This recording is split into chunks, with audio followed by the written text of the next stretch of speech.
बिस्मिल्लाहिर्रहमानिर्रहीम अस्सलामु अलैकुम। आज जो मैं आपको रेसिपी दे रही हूँ वो ड्रिंक की रेसिपी है और इसका नाम है पाइनएप्पल व्हिप्ड। और इसके लिए जिन चीज़ों को मैं इस्तेमाल किया है उसके लिए मैंने pineapple 1 cup, yogurt 1 cup, milk half cup, sugar 2 tablespoon. अगर आप ज़रा कम लेना चाहते तो कम ले लें। मैं इसमें 1.5 या 2 ही डालूंगी तो वो सही इसका हिसाब रहे, क्योंकि आइसक्रीम डाली है तो मेरा ख्याल इसमें 1.5 डाली जाए। 1.5 टेबल स्पून शुगर ले लें और 3 स्कूप वनीला आइसक्रीम। अब मैं आपको बताती हूँ कैसे तैयार करना है।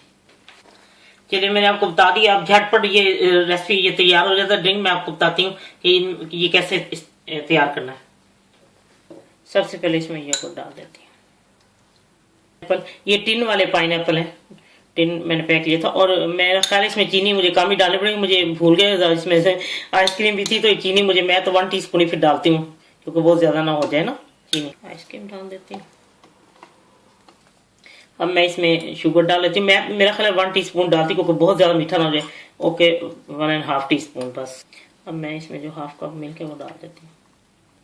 ये मैं आपको शेक करके दिखाती हूँ क्योंकि इसकी आवाज़ बहुत ज़्यादा होती है तो इसलिए मुझे बंद करना पड़ता है। लीजिए, पाइनएप्पल व्हिप तैयार है, ज़बरदस्त। जब आप इसको बनाएंगे पिएंगे तो दाद वसूल करेंगे। अब इतना ये टेस्टी है कि मैं आपको बता नहीं सकती, बहुत ही मज़े का है। मैंने जितने भी आपको ड्रिंक दिए एक से एक बढ़ के सब ही बहुत टेस्टी हैं। जब आप कोई बनाए तो आप यकीन करें सबको बहुत पसंद आएगा। चीनी अगर आप ज़्यादा करना चाहते हैं, अगर नहीं डालना चाहते वो आपकी मर्जी है। मैंने इसीलिए वो चीनी पहले बताई ज्यादा थी, लेकिन फिर सॉरी मुझे पता लगा, मैंने वो आइसक्रीम भी रखी थी वो भी मीठी होती है तो मैंने कम कर दी। अनानास भी टिन वाला था वो भी मीठा था। जब आपका दिल चाहे आसान और मजेदार खाना खाने को तो आइए ना रिदा के किचन में। प्लीज सब्सक्राइब करना, लाइक करना और कमेंट्स देना ना भूलें। अल्लाह हाफिज।